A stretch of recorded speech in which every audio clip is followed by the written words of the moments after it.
Hey, Sobat Sehat. Industri makanan sering berkata, ini bukan gula. Namun pertanyaannya sederhana. Jika bukan gula, mengapa dampaknya pada tubuh justru lebih agresif?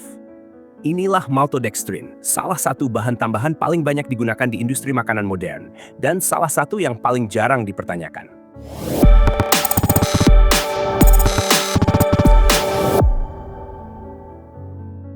Maltodextrin adalah karbohidrat hasil pemecahan pati.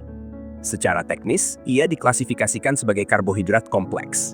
Namun secara biologis, tubuh memperlakukannya hampir sama dengan glukosa murni. Dan disinilah masalah dimulai.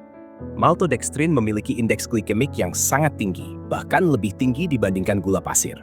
Artinya, setelah dikonsumsi, kadar gula darah naik lebih cepat dan lebih tajam. Namun karena rasanya tidak manis, maltodextrin sering lolos dari kecurigaan konsumen. Ia diselipkan ke dalam produk rendah gula, tanpa gula tambahan, diet, bahkan sehat. Label terlihat aman, dampaknya justru sebaliknya. Penelitian yang dimuat dalam The American Journal of Clinical Nutrition menunjukkan bahwa konsumsi rutin karbohidrat berindeks glikemik tinggi berkaitan erat dengan peningkatan risiko diabetes tipe 2 dan sindrom metabolik. Namun industri jarang membicarakan indeks glikemik. Yang dibicarakan adalah regulasi.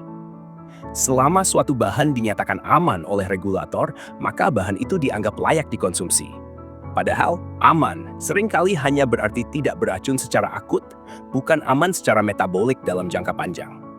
Mari kita bicara soal insulin. Setiap lonjakan gula darah memicu pelepasan insulin. Jika ini terjadi sesekali, tubuh bisa mengatasinya.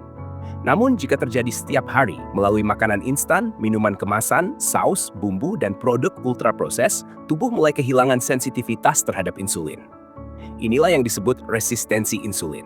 Dan resistensi insulin adalah pintu masuk menuju penyakit metabolik. Diabetes tipe 2, obesitas visceral, tekanan darah tinggi, gangguan kolesterol, hingga penyakit jantung. Masalahnya tidak berhenti di situ.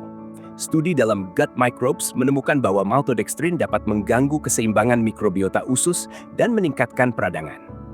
Peradangan kronis tingkat rendah adalah benang merah antara hampir semua penyakit metabolik modern. Artinya, maltodextrin tidak hanya memengaruhi gula darah, tetapi juga sistem imun dan peradangan sistemik. Ironisnya, bahan ini digunakan secara luas justru di tengah epidemi global diabetes dan obesitas. Apakah ini kebetulan? Atau konsekuensi dari sistem pangan yang lebih mengutamakan efisiensi, umur simpan, dan biaya produksi dibandingkan kesehatan jangka panjang? Industri tidak berbohong secara langsung. Mereka hanya tidak menceritakan keseluruhan cerita. Tidak ada kewajiban untuk menuliskan menaikkan gula darah secara cepat di label. Tidak ada peringatan bahwa bahan ini memicu insulin berlebih. Konsumen dibiarkan menebak sementara angka penyakit metabolik terus naik. Kesimpulannya jelas. Maltodextrin bukanlah racun instan, tetapi dalam konsumsi rutin, ia adalah bahan yang secara ilmiah berkontribusi pada kerusakan metabolik. Ini bukan teori. Ini adalah pola yang berulang, didukung data, dan diamini oleh banyak penelitian. Penyakit metabolik tidak muncul tiba-tiba. Ia dibangun perlahan lewat bahan-bahan yang dianggap biasa, legal, dan aman. Maltodextrin adalah salah satu contoh paling nyata dari bagaimana sistem pangan modern bekerja dan siapa yang harus menanggung akibatnya. Jika video ini memberi kamu sudut pandang baru, tekan like, bagikan ke orang-orang terdekat kamu, dan subscribe channel ini agar kita terus membedah apa yang sebenarnya ada di balik makanan sehari-hari.